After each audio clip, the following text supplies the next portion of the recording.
Good morning. I'm at Recessmore today, so I just thought I'd show you this kiln. I cycle past this all the time with no appreciation whatsoever of how cool it is. Massive old lime kiln. I don't know how old it is. 1800s, not that old. So today I am out with my dad. He's at the top of this hill, which I've stopped halfway up to show you the view. We're going to go out and do the shelf, which is a climb I did around this time last year. And I've not done since. I've never done very well up because it's quite long and it's quite shallow. Right, I'm a bit precariously at the top of this kiln, but that's the Cheshire Plain down there. Sort of, you can't see where I live because it's over there, but out over the Cheshire Plain and around. And there's the Clwydian Hills. That one's Moel Famau. Where's my finger?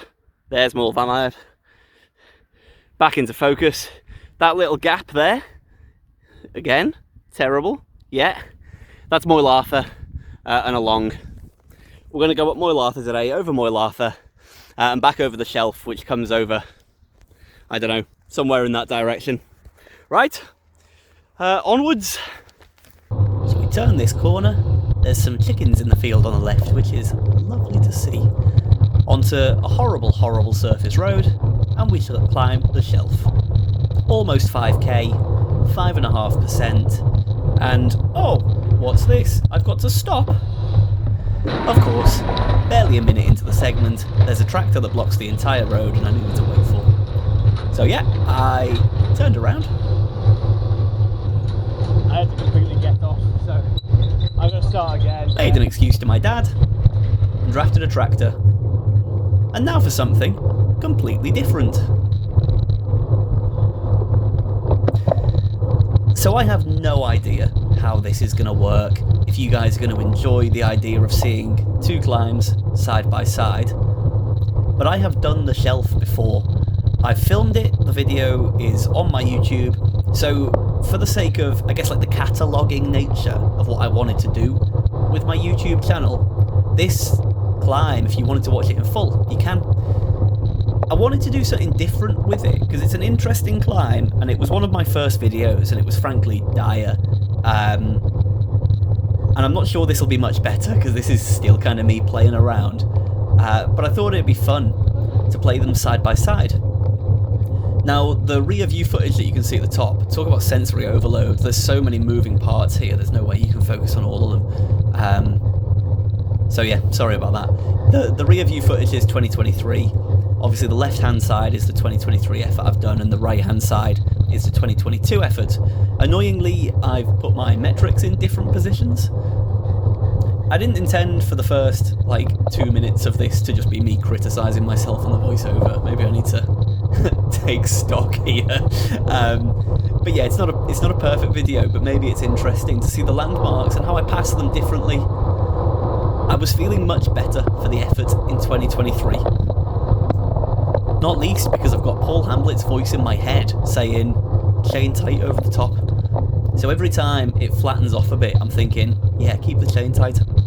This is the first landmark I want you to consider that I'm going through a little villagey bit. My dad always gets this wrong and turns left in the village, and it's a dead end, incredibly steep climb, which is quite funny. But there in 2022, I'm only just getting through that village now, so you can see that I've already gained time versus myself in 2023. My Garmin had me chasing Steve Cummings, if you're interested, and it won't surprise you that a World Tour pro, however hard he was going, is faster than me. Just approaching my dad's rear light in 2022, as he plods on up. You can see him, I've labelled that helpfully with Dadcam.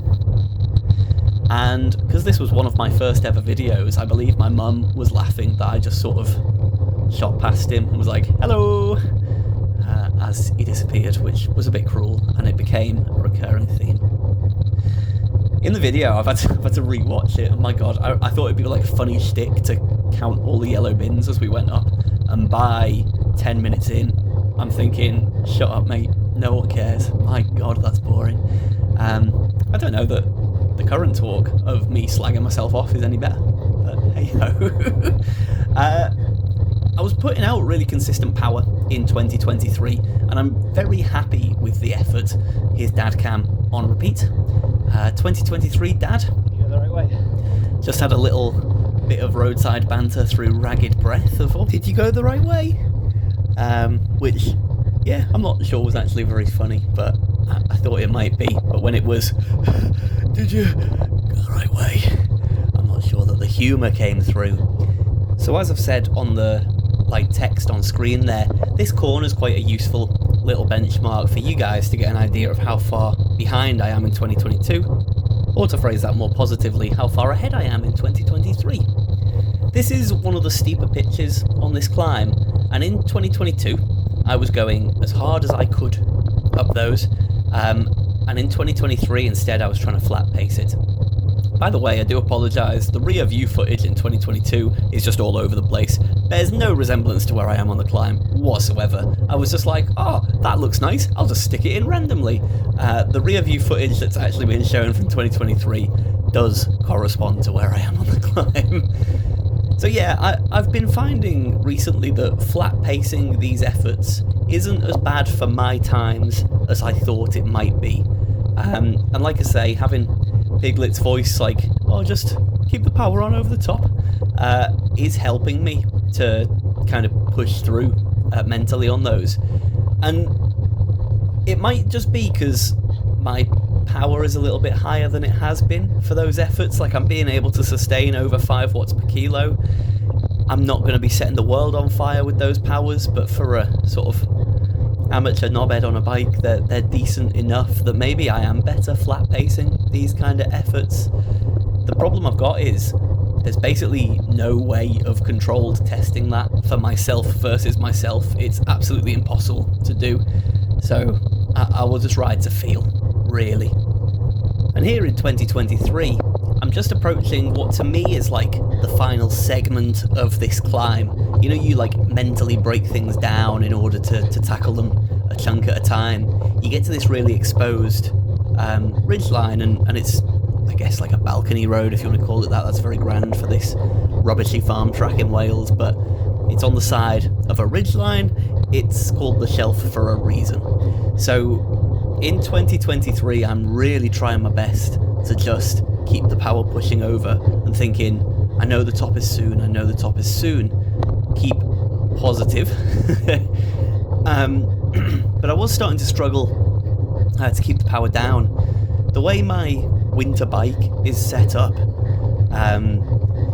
the seat post is completely fused to the frame, so I can't alter it at all, and I've had to kind of tweak the saddle a little bit to protect my knee, so it's not the most comfortable in terms of saddle pressure for keeping spinning. It applies quite a lot of pressure to the undercarriage, and I got quite uncomfortable, but this isn't a climb that you want to be standing up on, so I was really trying to convince myself to keep going, and it is quite tough.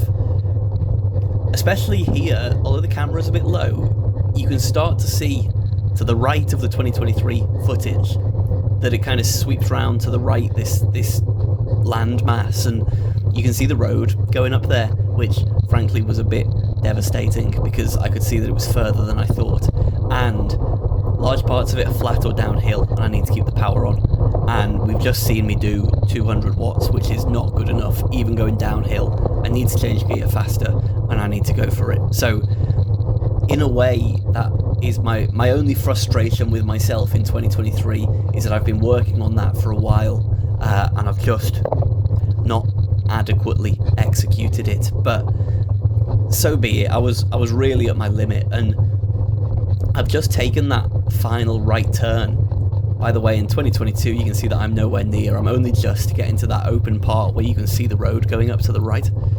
Yeah, in 2023, I've just taken that right turn, and there's a final sting in the tail of kind of 8 to 10%, and it's longer than you think, and I thought, get out the saddle and punch, went for it a little bit, and blew up. So I'm glad that I did it. Truth be told, I think I blew up because I saw that I'd lost time to my PR, and I thought, oh, what's the point now? Which is something I struggle with. It's not a great way to think. It's very classic Nick. to be a bit of a quitter. And I think I've been getting better with it. I really do think that I'm improving to give myself a little pat on the back. I think it's part of the reason that I'm seeing better power generally, but I didn't do it in this case, unfortunately. So that is a shame, but thankfully now I'm getting to the top. I can see over to Llanarmon and Yal on the left, and I'm just glad it's over, to be honest with you.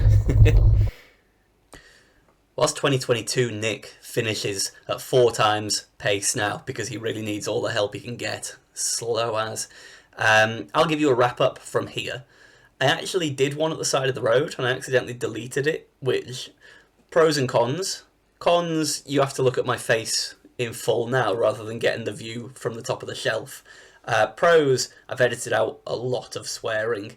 I was 10 seconds short of a PB up there, which is actually really good and I should be delighted with, and I can reflect and say I'm really happy about, but at the time I was just furious.